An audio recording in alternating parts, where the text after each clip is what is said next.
Hi there, I'm Andre from Peak Motorcycles and welcome to the Highline Sky Walk above the Galleria Vittorio Emmanuele Due in the centre of Milan. So this is where I took one of my early preview videos when I'd arrived before the show started. So the show is over. I've been locked in a hotel room for 2 days and coming all the way to Milan when it's nice enough weather for November outside and not enjoying it seemed to be a bit of a waste. So at the time of recording, I think I've completed 37 videos, 38 videos maybe, with another 16 to go, which I think will take me up to 54 in total, which is significantly more than last year. Anyway, it's been absolute torture, but I do get to enjoy this amazing scenery, at least for a few hours today. By the time this video goes out, everything will be up and I'll be back home, hopefully having had a good night's sleep and be nowhere near a laptop. I thought I'd do a short video just to talk about the bikes that I liked and things that I enjoyed seeing at EICMA this year. So I think of all the stands that I visited, I had a great time seeing the guys at Aurora. If you saw that video, you could probably tell I got quite excited by that. Seeing the work that they do and the way they do their prototyping for the rally kits, I just thought was really cool. It's it's not really what I expected to see there, so thank you for the recommendation to go and look them up. Of the bikes that I saw, it was great to see so many bikes in the 300, 350, 400, even 450 category. A real shift change from these 250 plus kilo monsters that are brilliant pieces of engineering, but they're expensive. And do you really need one? And I don't really think there was anything in the large bike category that really caught my eye. I think of the smaller bikes, there were a lot. And it's great to see some of the reuse of the engines. So the 450 MT engine from CF Moto, I think that cropped up in the FB Mondial Mud 452 and also turned up in the Moto Morini 450, the Ultra Hike. Nice looking bike, terrible name, sorry, that's just my opinion. I think of all of those sort of smallish adventure rally trail bikes, the one that I think I liked the most was the Rieju Aventura Rally 307, and I picked that one because I think it has the engine from the Vosges 300. It's a bike I really liked at that price point. Not a huge fan of the suspension, especially for someone as healthy as me, but I thought the suspension on the Rieju was actually pretty good. It's fully adjustable, and yeah, I know I didn't get to ride it, so it's very hard to tell, but sometimes when you just stand on a bike you can get a feel for the damping. It was on a stand. To stand on it with my weight, the riding position was a little bit snug. I'm 6'1", but then to put bar risers on it, it's what I had to do on my CRF 300. And I think the fact it came with Michelin Enduro tyres as well is, yeah, I think for the money, it would come down to how much they go for. But I think if they're around the £4,000 mark, I think that'd be a really interesting bike for all sorts of things. I think as a travel bike, especially if it's another use of that Lonsin engine. Parts should be readily available, and yeah, Rieju have done some interesting things before with their bike with a 40 litre fuel tank. So this bike with 20.5 litres of fuel, it's a far bigger than even you get on a CRF 300 Rally. So yeah, I thought that was a really interesting bike. If I didn't already have my CRF 300 Rally, I'd be getting one of those when I got back. I did of course like the DRZ 4S.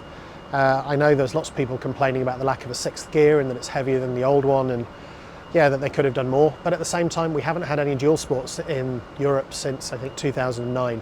So the fact that Suzuki have made that investment and have done something to revive the DRZ 400 as the DRZ 4S here is a step in the right direction. Shame there's nothing from Yamaha, shame there's nothing else from Honda, but wouldn't it be great if we got a WR 250, maybe got a new XR 400, something like that.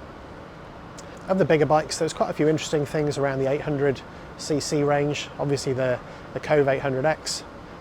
I also quite like the Vosges 800 Rally, but they are still both quite heavy. So I think in that sort of middleweight category, I think it was actually the Aprilia Touareg 660 Rally that I like the most. It's great to see them getting some real world feedback from the Africa Eco Race and that evolution making it into the production bike. So which is my bike of the show? And by that I mean, if I could have picked one bike that I saw at the show that I could take home and that I could actually have and use, obviously it's going to be something like a Panigale 4S, maybe one of the MV Augustas, which are just beautiful. But you know what, in the real world, I wouldn't use either of them. The bike that when I first saw it, I thought, oh, that looks cool, which I think is important, right? You have to have some sort of emotional response. It was actually a Moto Morini. And if I could take one bike home with me from EICMA, it would be the Moto Morini Tremezzo. So it only really was on screen for a moment in my video from the Moto Morini stand. And it's an inline V-twin, 350 cc's. It's got that candy apple red Moto Morini paint job on it. And when I looked at it, I thought that is a really cool bike. Now, I don't know if that's coming to the UK, but Moto Morini, if you have an opportunity to send that to the UK, yeah, I would be delighted to buy one from you.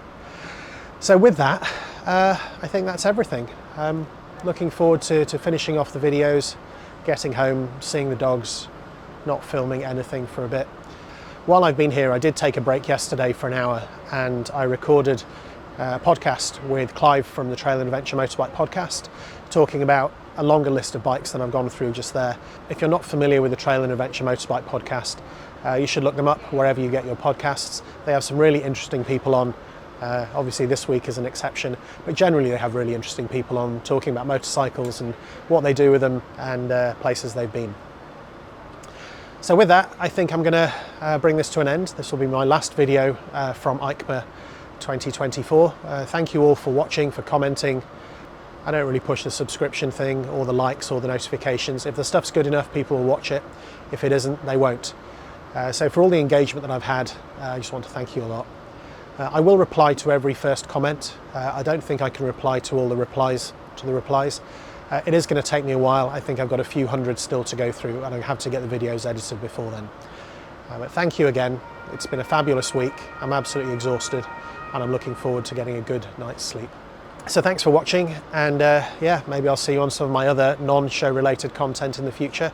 Otherwise, I'll be back at EICMA next year. I'm not sure whether I'm going to go for another 50 plus videos because it really is a special kind of torture. But then again, maybe I'll try and do 60. So you might have noticed that this year there's actually been some sort of portrait format, short format videos that have showed up on Instagram Reels, on Facebook Reels, on TikTok, and also YouTube Shorts. Now, TikTok is a new thing for me. I'm still not really sure I get it. And you might have noticed that I'm actually in a lot of those videos, so there's a pretty good chance that I haven't been taking them. I've been assisted by Louisa, who has been kind enough to give her expertise on social media. Thank you for everyone that's been watching the TikToks, because they take a lot of effort too. I need something new, so I'm happy you're watching them. Yeah, so if you'd like to follow Peak Motorcycles on TikTok, I can't guarantee there's going to be continuous stuff. So there'll be some more content coming out on TikTok and Instagram Reels and YouTube Shorts from Motorcycle Live in the UK in a couple of weeks' time. So that's it. See you on the next one.